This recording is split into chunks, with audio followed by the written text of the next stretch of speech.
Date with a Debut is a Words and Nerds and Breathe Art podcast co-production, recorded on a Wagbical country. And I pay my respects to all elders past and present, and extend that to any First Nations people tuning in. Always was, always will be, Aboriginal land. On with the show. I think as a writer, sometimes you don't quite know what you're writing until you're finished with it. When I initially had the idea for Nightbirds, I certainly wasn't thinking to myself, I want to write a book about everything that's wrong with patriarchy and how we should dismantle it and build something better.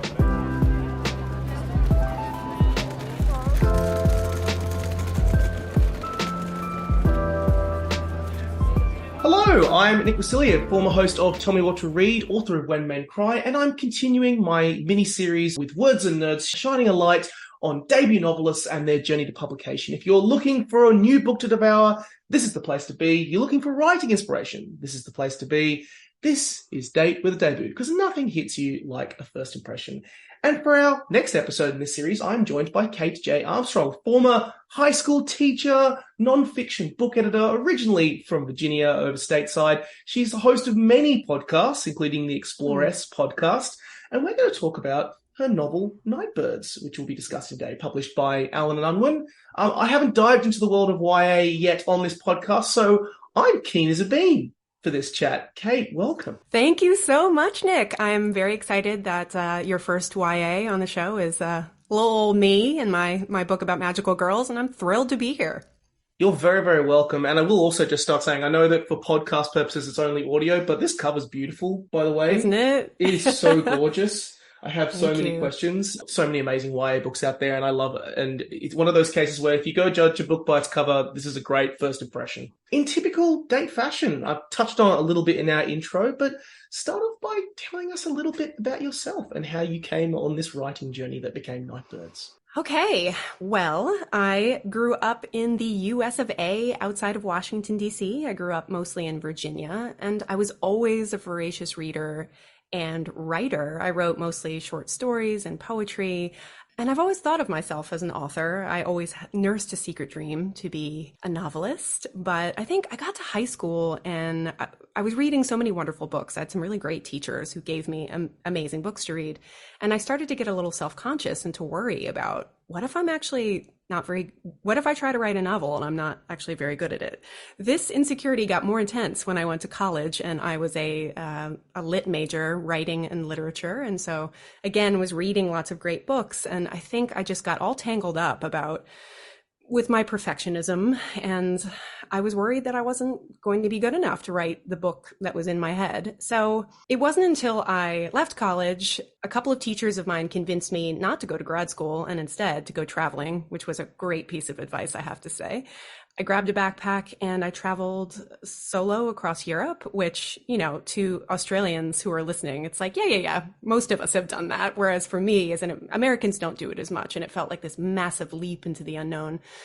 But I had an amazing trip and I ended up in Australia. So I did go to grad school in the end, but it was in Australia. And that was the time at which I finally said, I think it's time to sit down and just give this a try. I was 24, 25, and I just wanted to see if I could do it. Could I actually write a novel beginning to end? So I did. And it will not surprise you to know, it was YA. It had magic in it, had witches in it, had mysteries and betrayals. And I had a blast writing it. And as soon as I finished it, I was very proud of it, but I knew it was very much my training wheels novel. It taught me how to write a book, and I learned a lot. And I did figure out that I indeed loved writing novels, but it wasn't going to be the one to get me published. So over the next decade, I had lots of jobs. I graduated grad school and my master's degree was in journalism. I ended up an editor, a nonfiction editor. I've done work for Australian publishers and for National Geographic, always in nonfiction, because I didn't want to work all day on fiction and then be trying to write my own fiction at night. I thought that might burn me out. So I worked on amazing books about everything from climbing Mount Everest to, making confetti earrings for yourself. It's a very broad range. I'm filled with factoids for any dinner party, always at the ready. And I worked as a high school teacher for several years, an English and creative writing teacher. And I was feeling very inspired to write, but I was exhausted too. It was hard to write around the margins, but throughout all those years I was writing. So I think I wrote another 3 novels during that time. Wow. And I could feel myself getting better. I could feel myself developing and really finding my voice on the page. And I don't think I started looking for an agent and turning my mind seriously towards publication until probably novel 3. Nightbirds is novel number 5. So it was not a quick trip to the bookshelf, but I'm glad too that I didn't get published with my first or even my second or third novels, because Nightbirds is really a story that it took me a long time to figure out how to tell. It was my first secondary world fantasy. Mm. All of my novels before that had been very much set in our world, but with a magical twist. And with this one, I went in a different direction, and it just felt so right. It was a challenge. Every book is a challenge to write in its own special way. But there was something about Nightbirds that it just felt like the one. It felt like I'd really hit my stride.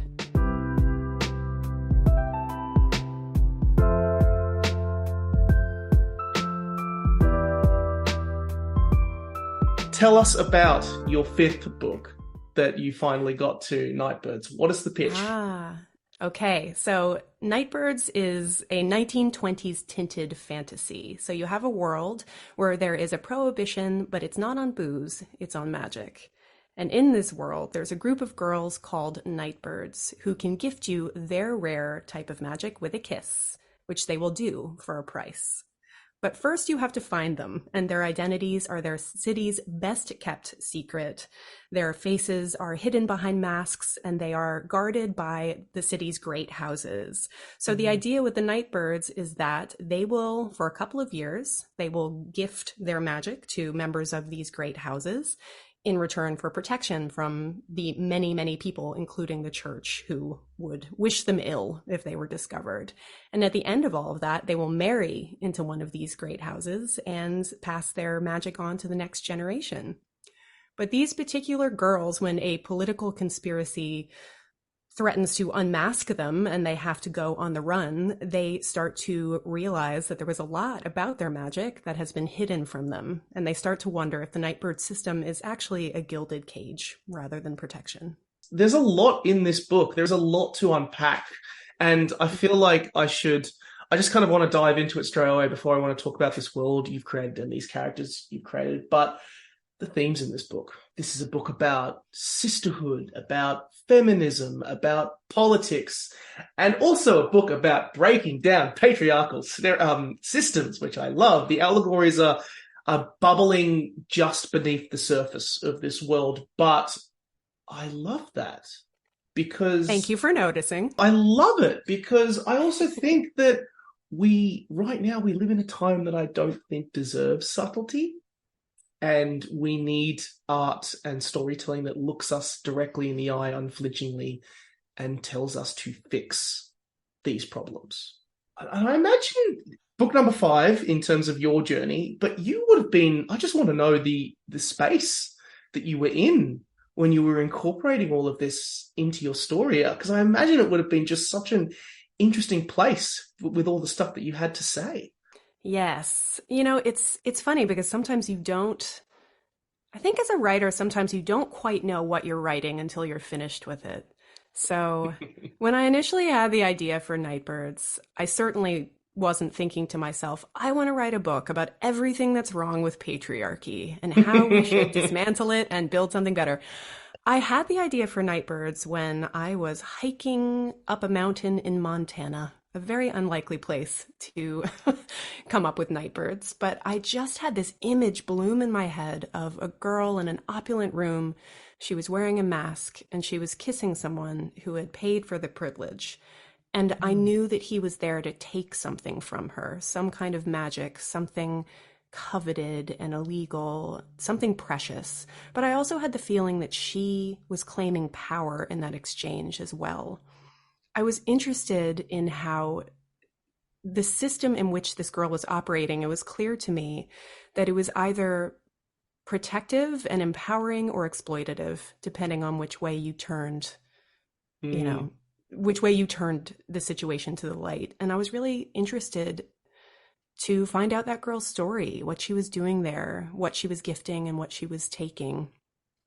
So from there, I actually started writing Nightbirds in earnest the same year that I started my history podcast, The Exploress, which is about time traveling through history to find out what life was like for women of the past.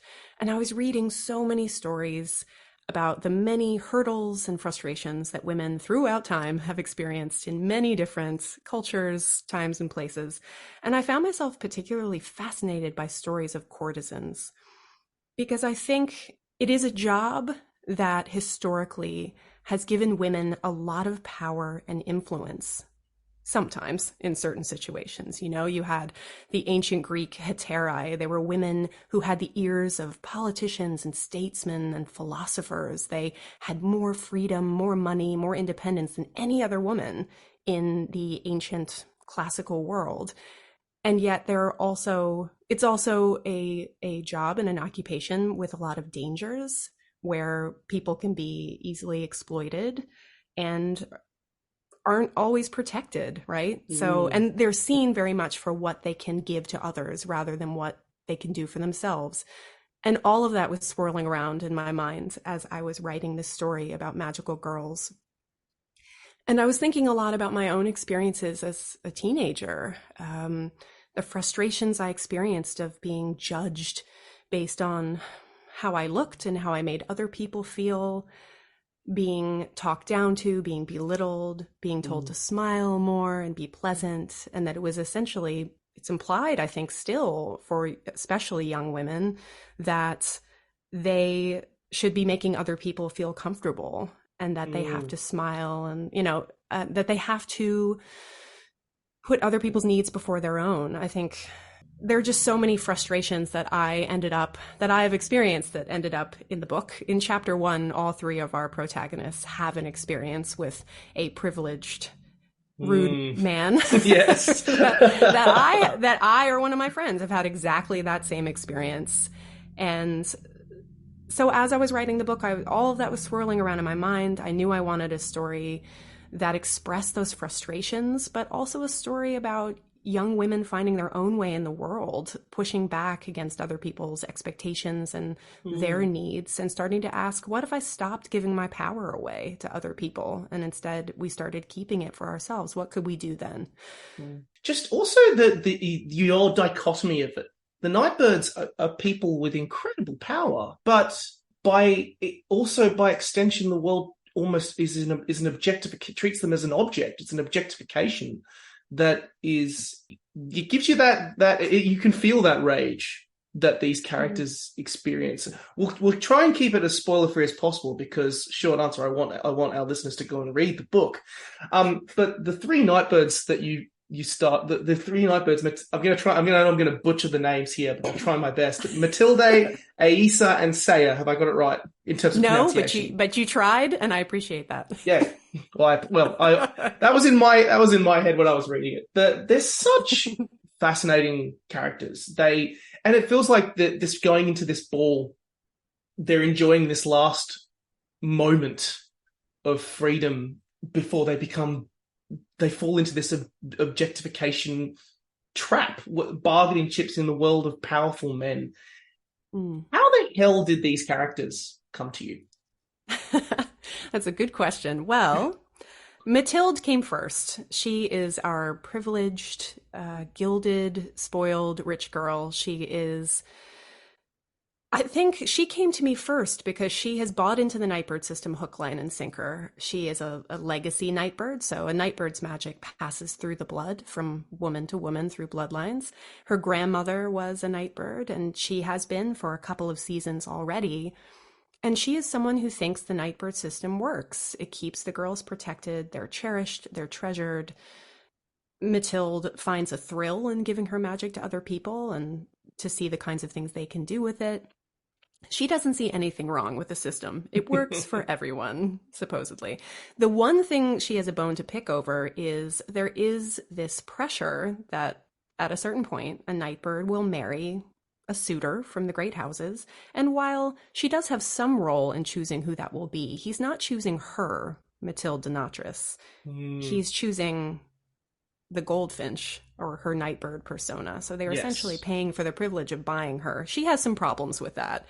And a lot of her, what kicks off the action for her in the beginning of the novel is her pushing back against that expectation and wanting to maintain her own freedom and live on her own terms. So she came to me first. Her voice was always very clear to me. And I knew that in choosing the other Nightbirds, I wanted girls who were going to be coming at the system from very different points of view. People who would challenge her and really make her question everything she thinks she knows. So next came Sayer. She is our tough girl from the wrong side of the canals, essentially. So she had a mother who was a nightbird who fell from grace. She broke the rules of the system and was punished for it. So Sayer has grown up in the same city as Mathilde, but she's had such a different upbringing in a gritty part of town. She's friends with, gang bosses and street urchins, and she's working for a living. But her mother has passed away, and she finds herself having to make a choice. Do I join the Nightbird system as my mother really wanted me to, or do I try to just make ends meet as best I can? So she decides to enter the Nightbird system, but she is someone who has feet in two worlds, and she has a lot of anger towards the system that she thinks betrayed her mother. The system that's supposed to protect these girls didn't protect her mother. So she comes into the system not wanting to make friends with Mathilde or anyone, wanting to pick these people's pockets for all they're worth and then get out and take her money with her. So she and Mathilde are often butting heads, and I loved that. I wanted a group of girls who start out the story. They are not friends. They have very little in common. But as the story unfolds, you see them really find the sisterhood that the Nightbird system promises. So our third Nightbird is Asa.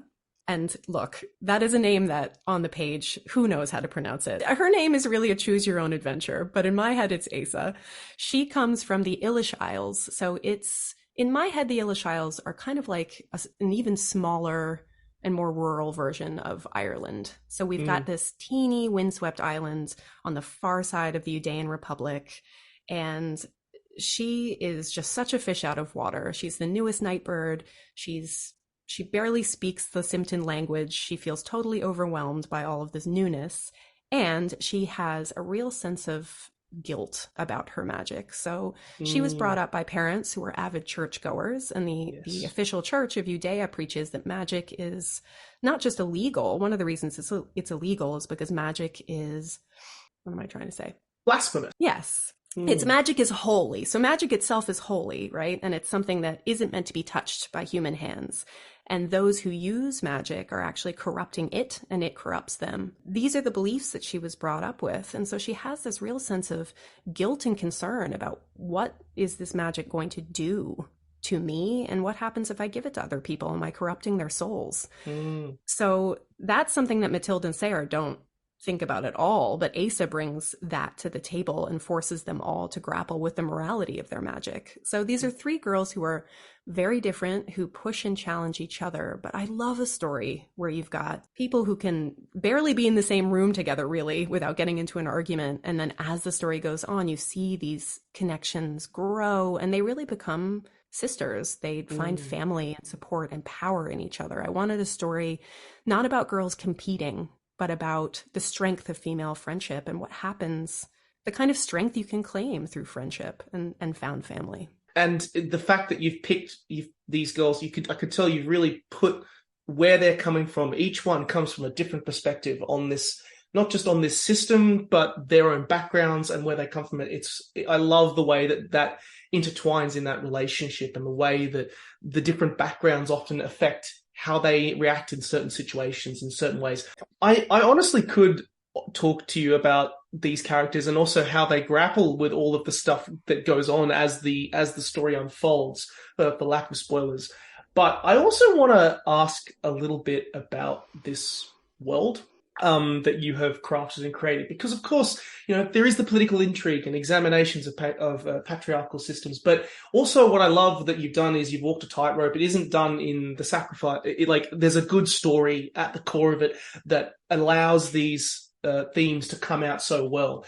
This wider world that you created is really vividly brought to life here. The magic, the word I kind of felt and described was just, it was full, it was lush, it was filled with color on the page. And how was it like just imagining, first of all, this wider world on the page? Because it feels like you had a lot of fun.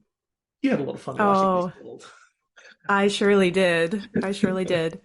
I love world building in my reading, and so it's always just the highest compliment to hear someone say that they loved my world and it felt rich and immersive, because that is what I wanted. I want readers to really fall into the world of the Nightbirds and not want to leave. That's how I felt writing it. Mm. So in crafting this world, I started with the girls, I started with the Nightbird system, and I really built out from there. So a couple of months after I had the initial idea for Nightbirds, I went to a show in New York City called Sleep No More. And it's this amazing piece of immersive theater. Everyone's wearing masks, no one can talk, and there isn't a stage and players and an audience. It's all happening in one building. You're walking from room to room, you're touching things, and the actors are essentially doing their thing around you. They're interacting with the audience. So I was having a great time. And at the end of the night, you essentially are let out into this, what feels exactly like, I imagine, a 1920s speakeasy would feel like. You've got a jazz musician, you've got absinthe cocktails, you've got people in full period dress. It's just fantastic and enchanting. And I was standing there drinking my cocktail, thinking about my magical girl. And I thought, what if there was a prohibition on magic in the world in which she is giving these kisses, this magic away? What does that look like? What kinds of magic are there in this world? And what does it look like on the ground, legally, socially? What does this world feel like? So I really started to think more about the 1920s as inspiration, and specifically America's Prohibition. And so when I was drafting the book, I'd say I got probably 20,000 words in, and I had to stop and do some research, because I felt like I just need to understand how the church, the government, the whole political system works together, and also what this law looks like on the ground. So I started watching documentaries about prohibition, and it really opened up this whole new world of possibilities and helped me build the framework for this world. So I took tons of notes about what was prohibition like, how did it impact people from the government all the way down to what was it like on the ground, who was making booze, what happened if you got caught, what were the ins and outs, what were all of the ripple effects this had. And then I went through my notes, I scratched out the word alcohol and I replaced it with magic. And I looked through it all and said, okay, what does this look like? What am I going to take? What am I going to leave? The wonderful thing about writing fantasy and not historical fiction is I got to pick and choose what made sense for my world. And so that helped me to develop the system within the girls are living and working, but also the rest of the magical system. So in my world, there are two types of magic. There's intrinsic, which is what the Nightbirds have, that passes through the blood. And then there's alchemical. So these are potions that can be brewed up by human hands, by people who know what they're doing to make medicines and salves. It's all stuff that comes from the earth. So the two types of magic are related, but they express themselves very differently. And that allowed me to play with this idea of illicit cocktails and magical speakeasies and all sorts. I had the best time in the world coming up with all of the illegal concoctions someone might keep hidden in, a false bottom boat or in the side of their boot. So you have a lot of parallels there to 1920s prohibition with this added element of girls who have intrinsic magic that is related but different. So yeah, I think thinking about history, I'm always turning to history for inspiration. I pulled from the Renaissance, I pulled from the 1920s. For the political system, I pulled a little bit from ancient Rome and the Republic system. I knew I didn't want a traditional, there's a queen monarchy system. I wanted something a little bit more nuanced than that. So I pulled from a lot of different places and then asked myself, I want this to be a world that is enchanting, that people want to spend time in, but also one that feels a little bit dangerous and gritty.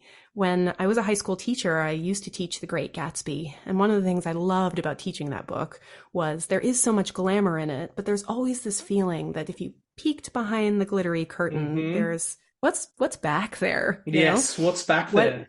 What's back there in the shadows? And I wanted this book in a small way to be an answer to that question. What is back there? What happens when you make a commodity like magic illegal, not just to the girls who have it, but to people on the ground? It let me also talk about a world where we see a lot of privileged people who, when they break the law, they get a slap on the wrist, and people with less privilege are often the ones who are the most exposed and who are punished the most severely for breaking the law. Yeah, I just kept adding on and thinking about what are all the little details that are going to make this world feel real to my readers. There are a lot of secret clubs because I love a secret club. There are gangster dens, there are opulent parties. It's all in there. I love how you've grounded this world in real history. And I think Margaret Atwood has an amazing quote when she was talking about writing The Handmaid's Tale and her story of creating that book. And people saying to her, well, you certainly have an evil imagination. You made up all of these horrific, terrible things. And her response is, I didn't make them up. It brings all of the other themes and topics that we've mentioned earlier home because it feels real. It's grounded in actual history, which I love that this was the creative process that you went down.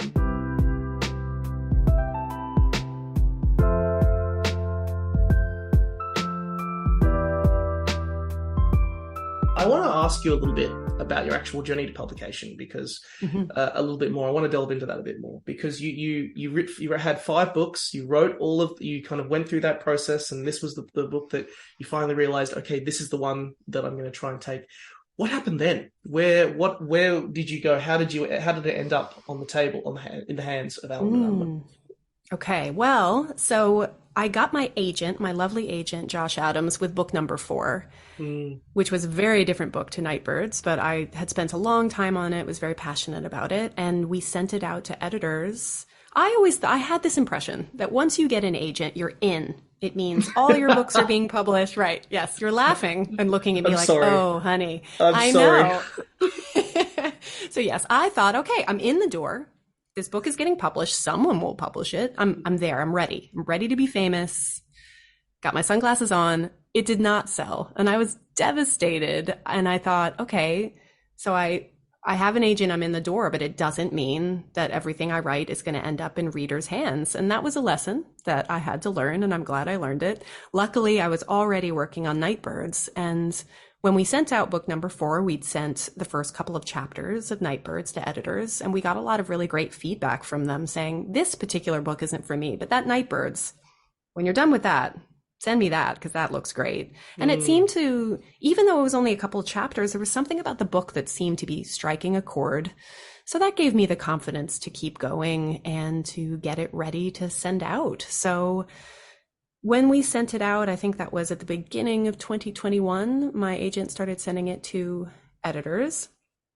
And it took a couple of weeks. We'd gotten, as you do, often it's the no's that come in the most swiftly, right? So we'd gotten a couple of no's, but I was feeling quietly confident. I just really felt like this is the one. It's happening. It's going to happen. I just need someone to fall in love with it. And as an editor myself, I have always just cherished the connections over books that I have made with authors. And something I was really looking forward to was finding an editor who understood what I was trying to do and who wanted to help me do it to its to make it its shiniest, to make it its best, someone who would really push me. Editors are magical creatures. Yes, they are. Right? Yes. When you find one who really gets your writing and gets your story and gets you, it's such an incredibly, it's just, there's nothing better. So I was very lucky in that living in Australia with American publishing, there's always that funny time difference where their afternoon, evening is our morning. And so I woke up in the morning, took the dog for a walk, and just had this feeling like I should check my email. I opened my email. There's just a stream of panicked emails from my agent saying, please, and he had started texting me, please check your email. And I opened this email and I had an offer from my incredible editor at Penguin, Stacey Barney, and she just fell in love with the book and wanted it just had such beautiful things to say about it. And she did what's called a preempt. So essentially that's when an editor loves a book so much that they slap a deal down fast, hoping to knock out the competition because they don't want anyone else to have the book. They want it, and they want it now. Mm-hmm. So it all happened really quickly, and I jumped on the phone with Stacy and we had a chat to see if we were a good match, and I could just tell right away she was the right editor for me, and she loved the book and had a vision for how to make it its best self. And I hung up the phone just buzzing and sweaty and excited, nervous. And within the course of 24 hours, we had a deal. So then, yeah, it was about 2 years, I think, from deal to publication, and lots of back and forth. I think I got like a 12-page editorial letter from Stacy, which was overwhelming, but just incredible. It set my brain on fire and helped me make Nightbirds into what it is now. So it's been an incredible journey, and I've just loved working with an editor who gets me and a team who are excited about the kind of work I want to do. You've kind of already answered my next question, because I always like to try and encourage, first-time writers who are listening to this podcast to invest the time in an editor, because the editor is the person who is effectively your first reader. They are your barracker. They are the person who is in your corner in terms of trying to trim the fat, be prepared to tell you to kill your darlings, be the honest person that you connect with. And I've, my own writing experience, I didn't really actually come to think my book was complete until the editor showed up. At the previous time, it was just a splodge on a page, and I was like, I don't know where this is going to go. But I imagine it would have been particularly unique for you because you come from that editorial background. Did that make it easier? Did that make it harder because you kind of were like, well, I trust my own instincts and my feelings and how to edit this? Or was it just the same experience that you would have had when you were dealing with nonfiction authors? My answer is yes and no. I did think that being an editor for so long would prepare me. I think it prepared me as an author, it felt like I climbed over to the other side of the desk, but I knew what it was like to be an editor. I know how hard the work is. I know how taxing it can be. I know what editors are expected to do, and I really respect it and value it. So I think it helped me all along the way to make sure that my team knew how much I saw them and appreciated the hard work that was going into my book. But I also think there were tons of things as an author I wasn't prepared for. I don't know I was fully prepared for a 12-page editorial letter. That took a few days to work through my feelings. I had all the feelings about that. But I think because I value editorial critique and feedback so much, and I knew that everything she was doing was to make the book a better book and to be a champion for my work. I think that's what you always have to remember about editors, is that they are there. They are invested, and they want your book to be great, and they want you to love it. They want the world to love it. So yeah, I don't know that I was as prepared for how personal it would feel, right? Yep. When it's your book, it just, everything feels so much more personal. Everything from praise to critique feels like it's not just about the book, but it's about you. So yeah, I also think, I will say, because it did take me 5 books to get published. It took me over a decade of seriously pursuing publication to get there. And a part of me is glad it took that long, because it taught me how to take critique, the importance of critique in sharing your work with editors, but also trusted friends and fellow writers, and how to take that feedback on and use it to make your writing better. So in that way, I think I was prepared. I just wasn't prepared for how personal it was all going to feel. What is next for you? Nightbirds sequel is next. Yes, it is.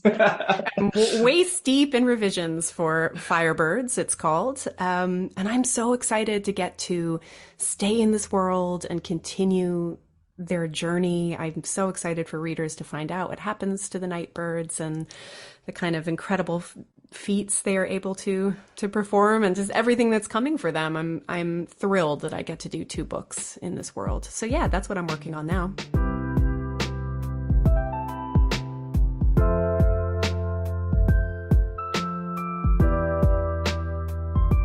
We're now at the part of the podcast, the date, where we go to a rapid fire questions. You, yes. So I'm going to throw questions at you. Give me the first responses that come to your head. No pressure. Okay. What's your favorite book that you've read in the last 12 months? This is going to be hard. I'm going to say The Isles of the Gods by Amy Kaufman. Oh, she's great. She is. It hasn't come out yet. It's coming out in a couple of weeks, so I was lucky. I got to read it early, but it's amazing.